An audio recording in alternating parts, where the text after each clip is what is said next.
Hello and welcome and namaste from New Delhi. You're watching DD India Live. I'm Gautam Roy. Coming up over the next 30 minutes. A nail-biting finish and win for India at the Oval against England in its narrowest test win ever in 6 runs, levelling the series 2-2. Mohammad Siraj gets a second innings fifer and the man of the match. Philippines President Ferdinand R. Marcos Jr. has landed in Delhi on a 5-day state visit to India. He is set to meet President Draupadi Murmu and hold talks with Prime Minister Narendra Modi. A report on press freedom after a year of the caretaker government in Bangladesh finds that attacks against journalists under Muhammad Yunus have shot up by 230% compared to the previous year. And Prime Minister Narendra Modi's initiative to tackle exam stress among high schoolers called Pariksha Pe Charcha enters the Guinness Book of Records with 35.3 million registrations and 210 million viewership on TV.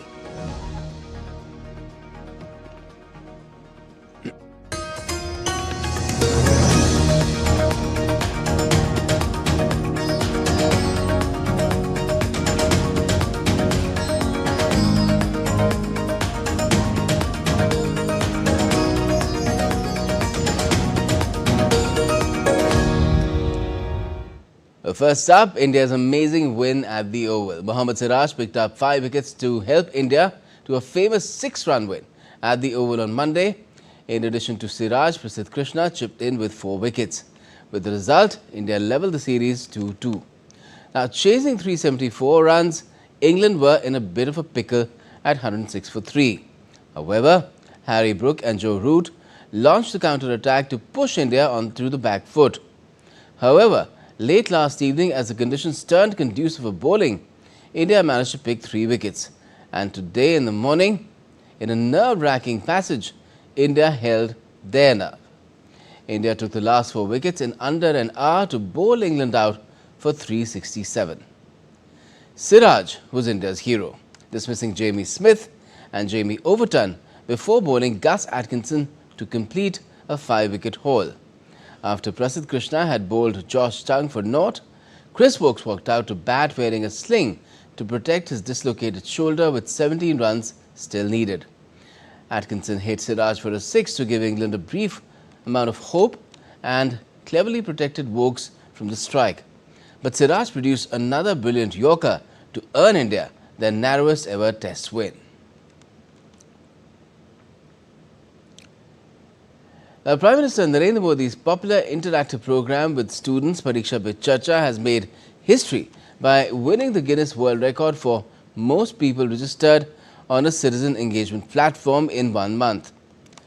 The official certificate was presented at a ceremony held in New Delhi on Monday in the presence of top officials including Union Minister Dharmendra Pradhan and Ashwini Vaishnav. The record was set with 35.3 million registrations during the 8th edition of the event hosted on the MyGov platform. Started in 2018, Pariksha Pe Charcha is a special event where Prime Minister Modi talks directly with students, teachers and parents. The event aims at productive engagement of experience sharing, ideas to improve meaningful learning and ways to manage exam anxiety and identifying hidden talents. The initiative aims to turn the examination season into a festival of positivity and purposeful learning rather than an event of stress and anxiety.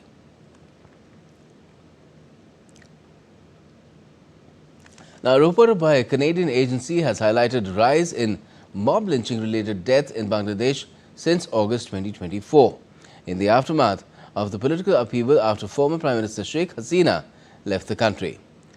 The political instability caused violent disturbances throughout the country, causing mob lynching incidents at many places. The report mentioned the exponential rise in the number of deaths. The incidents rose 12 times in 2024 as compared to 2023, from August 2024 to July 2025. The report mentioned that a total of 51 deaths were recorded in 2023 during Hasina's tenure, which saw a sharp rise to 637 deaths since the new interim government came to power. The report attributed the rise in deaths to various causes including political instability, lack of trust and misinformation. Also, in a report released by the Rights and Risks Analysis or RRAG group on Monday, it's raised concerns about the growing attacks on media persons in Bangladesh under the government of Dr. Muhammad Yunus. The report named Bangladesh Media Freedom Murdered by Dr. Muhammad Yunus says that press freedom in Bangladesh has deteriorated sharply. It added that attacks on journalists under Chief Advisor Dr. Yunus have increased by about 230%. In comparison to 383 journalists being attacked under former Prime Minister Sheikh Hasina from August 2023 to July 2024, the number of journalists attacked jumped to 878 from August 2024 to July 2025. Further, to silence the media, Yunus established CA Press Wing Facts as the de facto censorship authority of the interim government. According to the report, funding worth £474,000 was provided by the British Foreign, Commonwealth and Development Office to finance the CA Press Wing Facts. Again, in Bangladesh, actress Shabnam Faria has expressed deep frustration about the state of the country in her latest social media post. Faria wrote, and I quote, "With this post, I am done writing about politics in Bangladesh because I finally realized as a nation we are utterly shameless and morally bankrupt." End quote. In what she claimed would be her final political post, again Faria has written, and I quote, "And now no one will even grant visas for this green passport. Where are we supposed to go?" End quote. She added that no matter how many movements or regime changes occur, even if Nobel Peace Prize laureates come to lead us, no one will be able to stop our corruption and theft. End quote. Now, this isn't the first time the actress has voiced her frustration. Even in June, she criticized the country's political chaos and lawlessness. Philippines President Ferdinand R. Marcos Jr. has arrived in New Delhi on a 5-day state visit to India. President Marcos was received by Minister of State for External Affairs, Babitra Margarita, and accorded a warm welcome. This is the first visit of President Marcos to India since he assumed his nation's highest office. During the visit, Prime Minister Modi and President Marcos are scheduled to hold bilateral discussions, and that's going to happen on Tuesday. President Marcos will also meet President Draupadi Murmu. India and the Philippines are celebrating 75th anniversary of the establishment of diplomatic ties, and the visit is aimed at further strengthening those relations.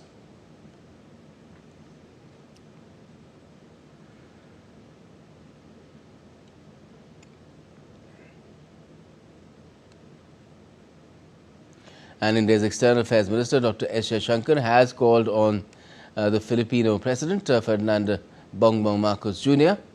This has happened on Monday, the day of his arrival. Now, this marks the beginning of the latter's state visit to India.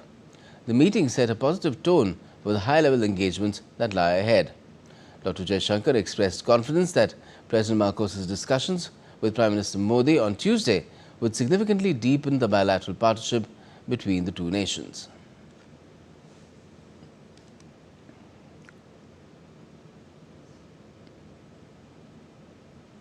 Now, in a strong diplomatic message, Iran has said it will hold the United States accountable for recent strikes on its nuclear facilities and seek compensation for what it calls military aggression in any future negotiations. Iranian Foreign Ministry spokesperson Ismail Baqi, addressing a press briefing in Tehran, made it clear that direct talks with Washington are off the table for now. The remarks come after the US carried out targeted strikes on Iranian nuclear sites on the 22nd of June, briefly entering the conflict launched by Israel, which has significantly disrupted negotiations on Tehran's nuclear program.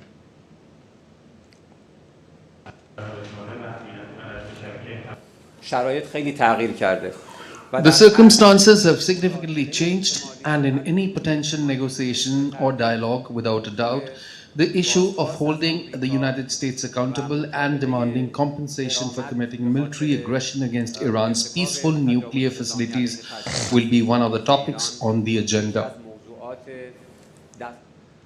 And Iran's top security body has approved the creation of a new defense council more than a month after a ceasefire ended a 12-day war with Israel.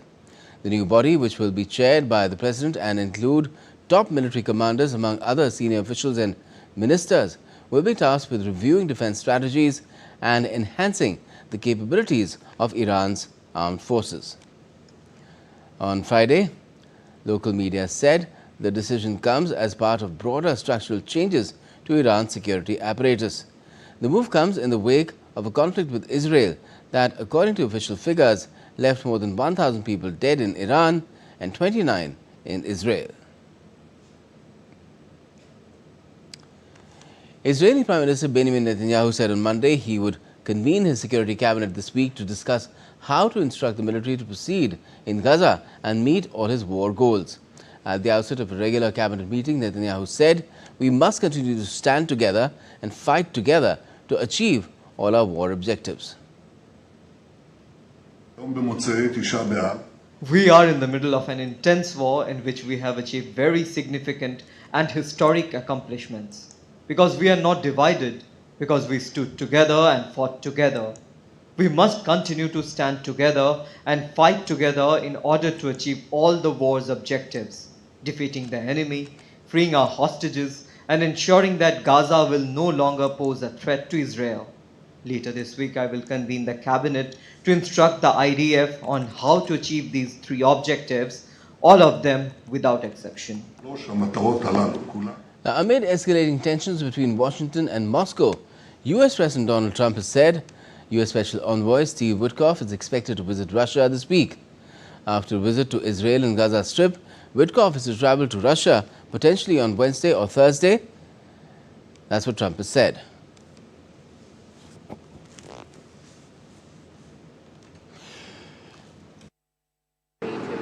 Well, there'll be sanctions, but they seem to be pretty good at avoiding sanctions. You know, they're wily characters, and they're pretty good at avoiding sanctions. So we'll see what happens. But Steve is focused right now on the border in terms of, we're talking about with Gaza, getting people fed.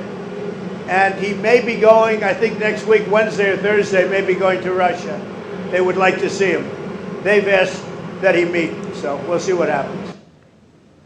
Trump has also hinted of imposing sanctions against Russia if it doesn't agree to a ceasefire.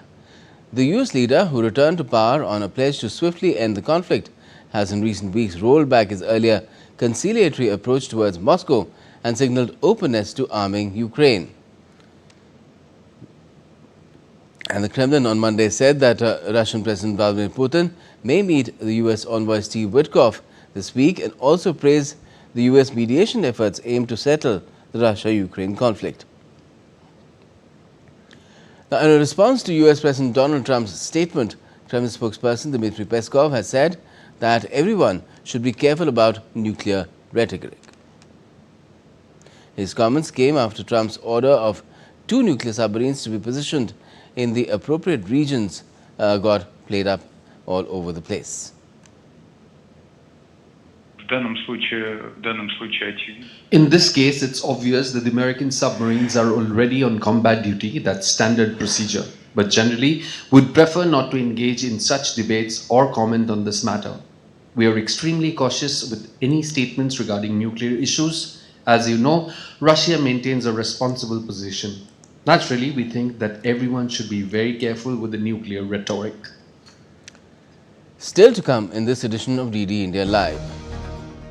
Tesla grants 96 million new shares worth about $29 billion to CEO Elon Musk in a bid to keep him leading the company by getting around a court order. And extreme weather hits different parts of the world with a storm in the UK and the hottest June and July in Japan.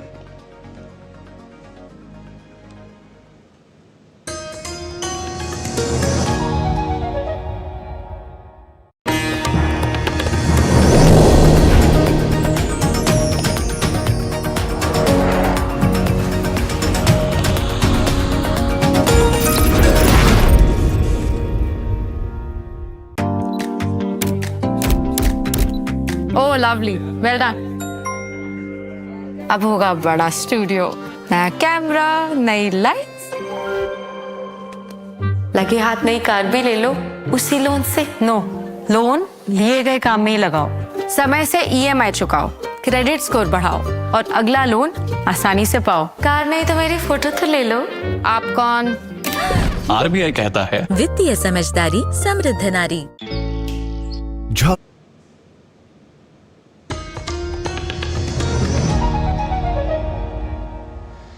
Welcome back. You're watching DD India Live. I am Gautam Roy. Now, Prime Minister Narendra Modi has paid tributes to former Jharkhand CM and founder of JMM Shibu Soren in New Delhi. The PM hailed his passion for empowering tribal communities. The demise of Jharkhand Mukti Morcha founder and former Chief Minister Shibu Soren marks the end of an era. In this moment of deep grief, Prime Minister Narendra Modi personally visited Delhi's Sir Gangaram Hospital to offer condolences, comforting his son, the current Chief Minister Hemant Soren, like a guardian. In an emotional moment, Prime Minister laid a floral tribute on the mortal remains and stood in solidarity with the bereaved family. PM Modi extended his support not just as a leader, but as a member of the family.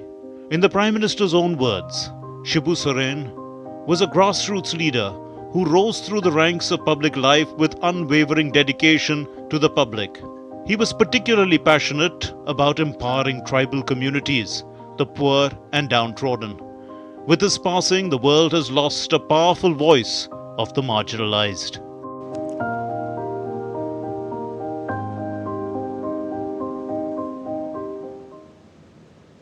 The secretariat-level meetings between representatives from Thailand and Cambodia began on Monday as part of preparations for the upcoming General Border Committee meeting. The GBC meeting will be convened on Thursday in Malaysia. The Thai delegation will be led by General Natapon Narpanit, Acting Minister of Defence, while the Cambodian side will be led by General T. Siha, Deputy Prime Minister and Minister of Defence. The US and China will participate as observers in the proceedings hosted by Malaysia.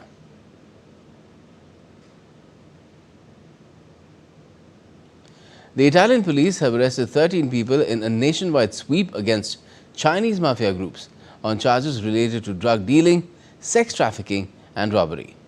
Raids were conducted in 25 provinces including Milan, Rome and Florence. The police reported a further 31 people to judicial authorities without arresting them.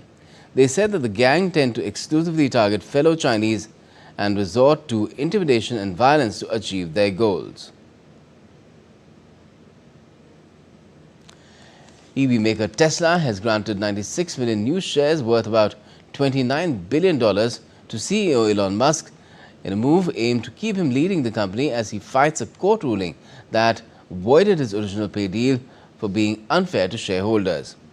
In 2018, Tesla had promised Musk a huge $50 billion pay package if he hit certain performance goals.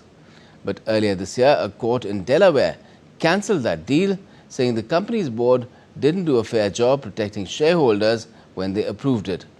Musk didn't agree with the ruling. He appealed the decision in March, saying the judge made several legal mistakes. Tesla is at a turning point as Musk, its largest shareholder with a 13% stake, shifts focus from a promised affordable EV platform to robo-taxis and humanoid robots, positioning the company more as an AI and robotics firm than an automaker. Brazilian President Luiz Inácio Lula da Silva has emphasized the need for caution in discussions with the US regarding tariffs imposed by President Donald Trump. During a congress of his party, Lula acknowledged that diplomacy requires restraint, saying he recognizes there is a limit to his fight with the US government. He added that he might not be able to say everything he wants to say, so he must focus on what is feasible to discuss. His statement came as tensions escalated following Trump's announcement of a 50% tariff on Brazilian goods and sanctions against Brazilian Justice Alexandre de Moraes under the Magnitsky Act. Trump signed an executive order slapping 50% tariffs on Brazilian imports. A Brazilian judge was also sanctioned by the United States for what Donald Trump called a witch hunt against a far-right ally.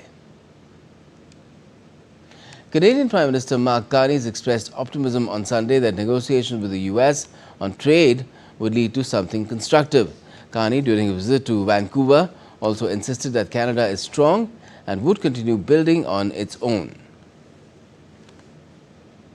Canada is strong.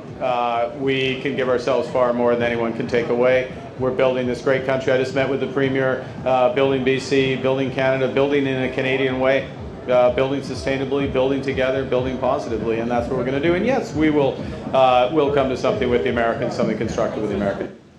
Carney and US President Donald Trump will likely talk in the coming days after the US imposed a 35% tariff on goods not covered by the US-Mexico-Canada trade agreement. Canada and the US have been locked in a tariff war for 6 months, and despite talks of intense negotiations in recent weeks, a trade agreement remains elusive. Now, South Korea's industry minister said on Monday that the country managed to avoid the worst-case scenario by clinching a US tariff deal. Industry Minister Kim Jung-kwan made the comments at a roundtable meeting with business groups and academics. Kim said that the government would continue discussions with the US to work on the specifics of the investment package so it would benefit the country's economy and companies. Under its deal with US President Donald Trump, South Korea also agreed on a $350 billion investment package, including $200 billion in strategic industries such as semiconductors. The rest was earmarked for the US shipping or shipbuilding industry. And US stock markets opened higher on Monday, rebounding from Friday's sharp decline. The gains came as investors anticipated deeper Federal Reserve rate cuts following a weaker than expected jobs report. The Dow Jones rose 135 points and the Nasdaq climbed 203.8 points. Storm Flores has battered the UK and Ireland while Japan is breaking 17 heat records on a single day. Now, this report gets you the latest weather from across the globe.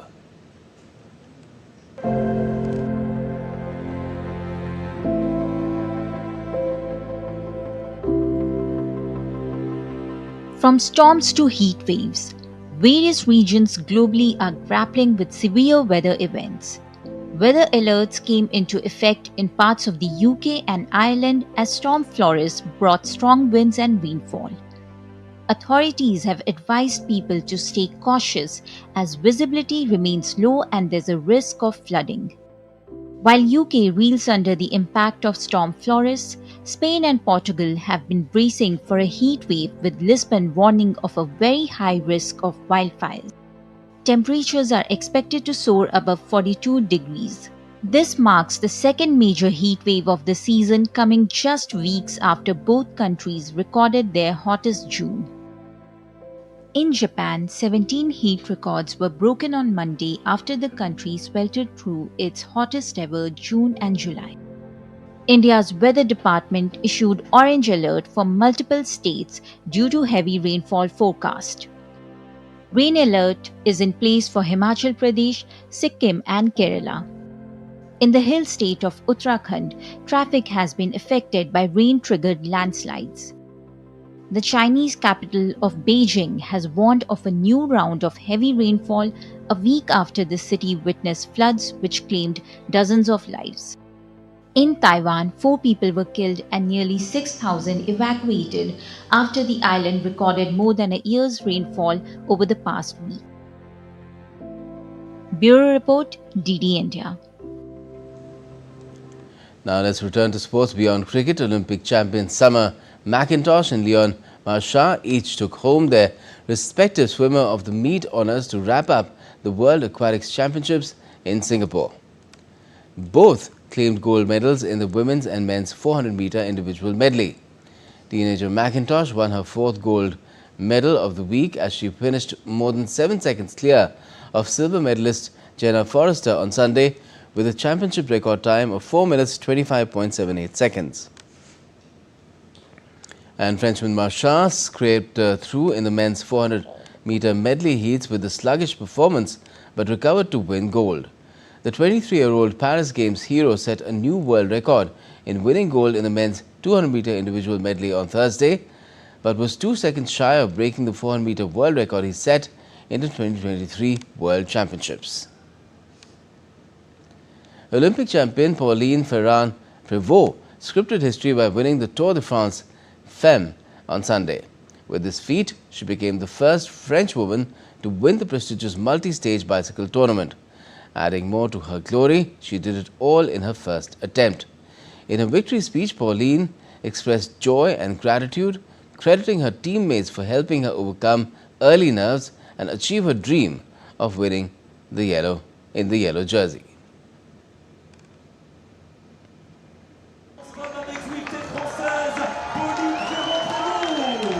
Yeah, I'm so happy.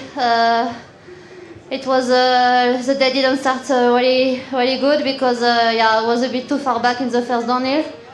I think I was just a bit scared, you know, with the pressure of this jersey, and so the teammate had to ride, and they did a massive effort to bring me back at the front. Afterwards, I said, okay, now I have to stick to the front and to just try to stay there. And this morning, as I said to the DS, I would like to win in yellow. So if you can make it, why not? So I attacked in the last climb, and I could make it until the finish, and I'm so happy. Super is all that one can say, and that's all we have for this edition of DD India Live. But let us know your thoughts on the news of the day. And for those on the go, you can get all the latest news and updates from India and across the world on DD India's mobile app. It's available on both Android and iOS. Just scan the QR code on the screen and download the app. We'll be back with more news as it breaks here on DD India. I'm Gautam Roy, and from all of us here in Delhi, thanks for watching DD India Live.